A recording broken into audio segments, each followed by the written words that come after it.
In today's Love Local, I'm bringing you with me out to meet Angus Radden, Canberra's local, who has released Vino Friendo, and we're going to taste some wine. So come along.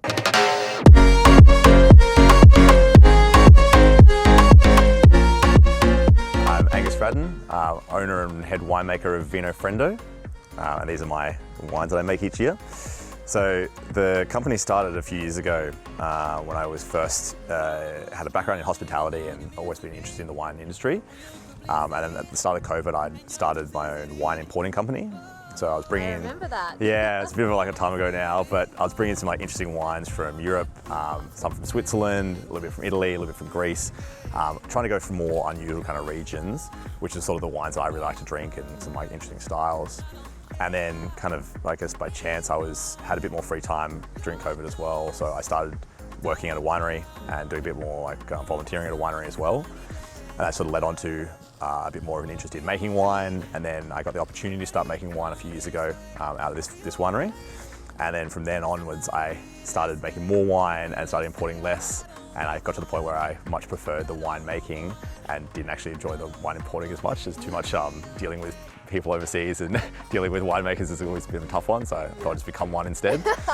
So that's where I've been doing this for years now and really enjoy this side of things, and that's always been my kind of passion now. But yeah, so these are my three wines that I've kind of got to the point where these are the ones I really like to make, and I've did a few adjustments throughout the years about what I was making and the kind of styles, but it was all sort of leading towards being able to do these styles of wine. So heavily Italian focus, so all Italian varieties, and then doing more Italian sort of styles as well. So kind of like winemaking practices I'm using are much more kind of common in Italy. And that's just again like the wine I like to drink. That's why it tastes so good. Yeah, exactly. I mean, your words. So I'm like, yeah, a number of times. Yeah. So yeah, again, like it's kind of going down that Italian route of like, you know, having wine that you have with food, and it's not to be too nothing too serious, and just easy drinking wines that are kind of interesting in the way they're made and interesting in the varieties we're using. But yeah, it's just supposed to be fun and nothing too. You don't have to think about it too much when you're having it.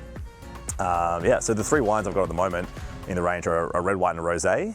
Again, all Italian varieties. The white's straight Fiano, which has got some like fantastic Fiano grown up in the hilltops in New South Wales, and actually like quite a lot of grown around Australia now. It's sort of becoming a reasonably well-known variety. And this one was made in amphora, so the giant clay pots, which I let it sit for about 8 months. Yeah. And just gives a really interesting texture to the wine and adds like a nice sort of flavour as well that I really like. And then the rosé is an interesting variety called Aleatico, a little bit around Sicily in Italy and a little bit around Puglia. And then there's like a small island off the coasts of Tuscany, which is really famous for this style of wine and this variety. Much more rare in Australia to see it. So when I saw it, it was being grown quite close by as well. I was really excited to get my hands on some and have a bit of a play around. And that's sort of become one of my I guess, signature wines that kind of people know the brand for. Yeah.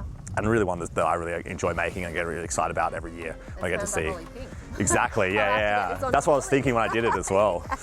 The lab. And then, yeah, always working up to this exact interview.